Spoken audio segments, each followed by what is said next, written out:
네, 안녕하세요. 직언직설 2분입니다. 자, 지난주 미국의 항소법원이 항소심 판결 때까지 일단은 트럼프 관세 일시적인 복원이 될 것이다 라고 결정을 내렸습니다. 자, 중요한 건 일시적 복원을 했지만 일시적이라는 게 중요하고요. 이 부분을 통해서 트럼프는 마음대로 결국은 못한다.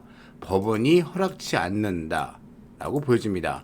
법원의 이와 같은 스탠스는 미국 기업들 플러스 월가의 의중이 저는 포함이 된 것이다 라고 느껴집니다. 자, 이렇게 되다 보니까 트럼프가 재차 다시 한번 관세 이슈를 띄우고 있는 모습이죠. 철강, 알루미늄 관세 25에서 50%로 2배 인상하겠다. 6월 4일날 시행하겠다. 글쎄요. 자, 이 부분에 대해서도 유럽에서 문제가 많이 되고 있고요. 시행이 된다 하더라도 추후 법원 결정에 따라서 이게 사라질 공산이 매우 높습니다. 앞서서 트럼프의 이러한 주장들은 매번 말뿐이고 뻥카였다는 게 확인이 됐기 때문에 이번에도 이런 말을 했지만 얼마나 시장에 영향을 줄지는 지켜봅시다. 어쨌든 이러한 스탠스 때문에 미 증시가 흔들렸던 건 사실입니다. 자, 미국은 미중 무역 합의 우려로 혼조세로 마감이 됐고요. 미국의 중국 합의 사항 위반 지적의 우려가 확대가 되고 있는 상황입니다. 다시 중국을 건들고 있는 트럼프예요. 추가 제재 준비 보도에 하락이 됐고요. 또 이와 동시에 당근 트럼프와 시진핑 대화 가능성이 또 대두가 됐습니다. 대화가 된다고 해서 얼마나 큰 뭔가 결정이 나올까요? 이거는 일종의 퍼포먼스다라고 보여집니다. 자, 유럽은 트럼프 대중 발언 발언에 보완 마감이 됐는데, 자, 미국의 대중국 무역 발언으로 투자 심리는 위축됐어요. 시장 초에 상승분이 반납이 됐고요. 주요국 인플레이션 둔화 추세는 확인이 됐습니다. 이거는 인플레이션 둔화 부분은 굉장히 주요한 포인트가 되겠습니다.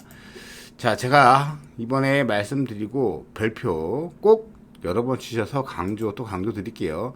이 인플레이션 문제가 대두가 되면 일시적이나마 시장은 급락이 나올 거예요. 인플레이션 이슈가 둔화된다라는 뉴스가 키포인트예요. 트럼프의 말이 아닙니다. 인플레이션이 상승이 되기 시작하면 여러분들 시장 충격파가 가해질 거예요. 이 부분 꼭 기억하셔서 대응하시기 바라겠습니다. 자, 중국은 관세 우려 재점화가 되면서 하락이 됐는데요. 자, 미국 법원이 관세 재개된 부분, 그러니까 일시적으로 재개가 된 거죠. 항소 때까지. 국내 기업 성장 우려 및 기술 중심이 하락이 됐습니다. PMI 지표 발표도 앞두고 있는 상황이기 때문에 관망세가 이어지고 있고요. 우리나라는 미국 법원 트럼프 관세 판결 우려가 확대되고 있습니다. 자, 외인기관 순매도가 되고 있지만 큰 물량은 아니에요. 자, 우리나라도 이러한 관세 정책 재개 우려가 확대되고 있지만 더 중요한 건 우리나라는 대선이 있습니다. 말인즉슨 내일 6월 3일 꼭 투표하셔서 주식공화국에 이롭게 해줄 사람을 꼭 투표를 하세요. 투표하시고 우리나라가 대선이 정리가 되고 새로운 리더가 뽑히고 나면 그때 보여지는 시장의 모습이 진짜 모습입니다. 제가 느끼기에 지금까지는 희망을 품고 있는 주식시장이라고 느껴지고요. 최근에 증권주들 급등 나왔던 거 보면 그것을 방증한다라고 보여집니다. 증권사들도 일단 상법 개정안에 대해서 찬성하는 부분이고 그 이슈 때문에 주가가 상승했으니까요. 자, 어쨌든 그러면 지금의 흐름은 무엇이 중요할까요? 여러분들 아시겠지만 코로나가 동남아 쪽으로 해서 증가가 되고 있고 국내는 일단 안정적이에요. 근데 제가 개인적으로 생각하는 건 최근 코로나 관련주들이 상승이 나왔지 않습니까? 이번 중국에 또 대만에 또 동남아 쪽에 또 코로나가 다시 또 발병이 되고 있다고 합니다.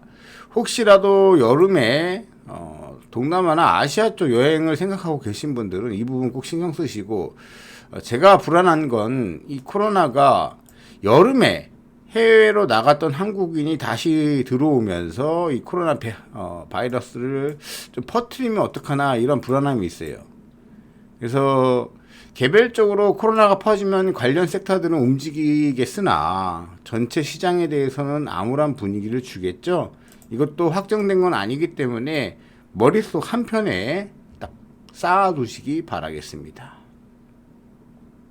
자, 이런 가운데 우크라이나 러시아 전쟁이 쉽게 마무리가 안 되고 있는데, 폴란드 쪽에서는 계속 이슈가 되고 있는 게, 폴란드가 뚫리면 유럽이 뚫린다라는 마인드, 그리고 폴란드는 무기 수입을 늘리고 있습니다.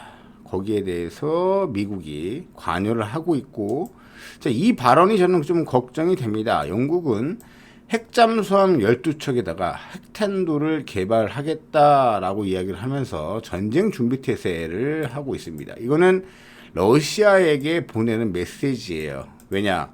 러시아는 전쟁을 끝낼 생각이 없고 우크라 먹은 김에 폴란드까지 진격할 수도 있다라는 이슈가 있거든요. 폴란드 진격이 되면 어떻게 되겠습니까? 세계 1차 대전 발발됐던 지역이 바로 폴란드예요. 굉장히 예민한 지역이죠. 그래서 영국을 포함한 그 유럽 국가들이 이거 지금 굉장히 날카롭게 지켜보고 있습니다. 우리는 지금 대선 국면이기 때문에 이와 관련된 뉴스들이 많이 좀 줄어 있지만 유럽은 이런 뉴스가 굉장히 많아요. 정신 바짝 차렸으면 좋겠습니다. 자, 여기서 중요한 거, 자, 엔비디아도 로보택시 진출 모색을 하고 있다. 젠슨왕 수조 달러 기회가 있다. 왜 그럴까요? 로보택시는 AI 기반이 되겠고요. AI 칩은 엔비디아가 만들고 있기 때문에 그러겠죠. 자, 이런 부분도 있지만 저는 개인적으로 엔비디아의 이런 AI 시대는 바로 저는 개인적으로 이겁니다. 유리기판. 게임 체인저가 될 게 유리기판이에요. 이 유리기판 이슈가 지금 한번 떴다가 잠잠한데요. 유리기판 관련 섹터들 잘 보셔야 됩니다. 이도저도 모르겠으면 저는 대표적으로 자, 삼성전기가 대표적인 유리기판주예요, 여러분들. 월봉의 20개월 이평선까지 내려와 있죠. 삼성전기를 기점으로 해서 저도 여러 종목을 보고 있는데, 제가 개별 종목군들은 좀 정리를 해서 추후 방송에 좀 언급을 드릴게요. 요거 지금 삼성전기가 이렇게 바닥권에서 지지고 복구하고 있습니다. 삼성전기 항상 관심을 두시고요. 또 유리기판에 시동을 거는 것이 삼성전자이기도 하지만, 삼성전자의 지금의 흐름을 보시면 무엇이 중요하냐? TSMC 출신을 영입했습니다. 파운드리 시장을 공략하기 위해서요. 자, 본격적으로 이제 파운드리 시장을 확장하기 위한 삼성전자의 스텝이 벌어지고 있는 것이죠. 이러한 부분은 여러분들 꼭 기억을 하셔야 되고, 또 삼성전자가 유리기판으로 AI 반도체 패키징 세판을 짜고 있습니다. 대표적으로 삼성전기를 보라고 하는 이유는 삼성전기가 삼성전자의 그래도 오른팔 아니겠습니까? 삼성전기가 드라이브가 걸린다면 그 이후에 코스닥 중소 섹터가 움직일 것이다. 감히 말씀을 드리고 싶습니다. 자, 로보택시 출시를 앞두고 있는 테슬라죠. 자, 테슬라는 우리 많은 구독자분들에게 여기서 저점 매수를 제가 잡아드리겠다 약속했고 잡아드렸습니다. 지금부터의 우리 리스크 관리 가격은 330달러예요. 330달러가 저는 안 깨졌으면 하지만 혹시 모르죠. 또 로보택시 이슈가 6월 12일 기준으로 테슬라가 로보택시를 공개하잖아요. 그럼 호재의 발표는 주가의 호재의 소멸이 될 가능성이 있기 때문에 호재의 발표와 함께 주식이 좀 조정이 나올 수도 있지만 아직 10거래일이 남아 있습니다. 기분 나쁜 5일선 이탈 음봉이 나왔어요. 일단 그러나 330달러 메모하세요. 330달러 깨지면 무조건 절반이라도 테슬라 보유하신 분들은 매도하고요. 추후 다시 보는 게 맞는 거예요. 안 깨지면 가져가지만 330달러가 리스크 관리 쟁점이다 말씀을 드리고, 빅테크들이, 그러니까 미국의 빅테크 기업들도 트럼프의 발언 때문에 주가가 좀 음봉으로 전환됐는데 오늘 어떻게 전환이 될지 한번 지켜보겠습니다. 두 번째는, 자, 우리나라는 내일 휴장이고 또 내일 목요일날 개장이 되면 또 금요일부터 또 휴장입니다. 그러니까 징검다리 휴장이기 때문에 거래량은 많지 않을 거예요. 그러니까 욕심내지 마시고 숨 고르기가 진행된다 수준으로만 인식하셨으면 좋겠습니다. 그러나 자신 있습니다. 우리 일단 주식공화국은 새로운 리더와 함께, 그죠? 네, 새로운 주식시장의 발전을 기대해 봅니다. 파이팅 하시고 또 면밀하게 시장 분석하겠습니다. 고맙습니다. 이본이었습니다.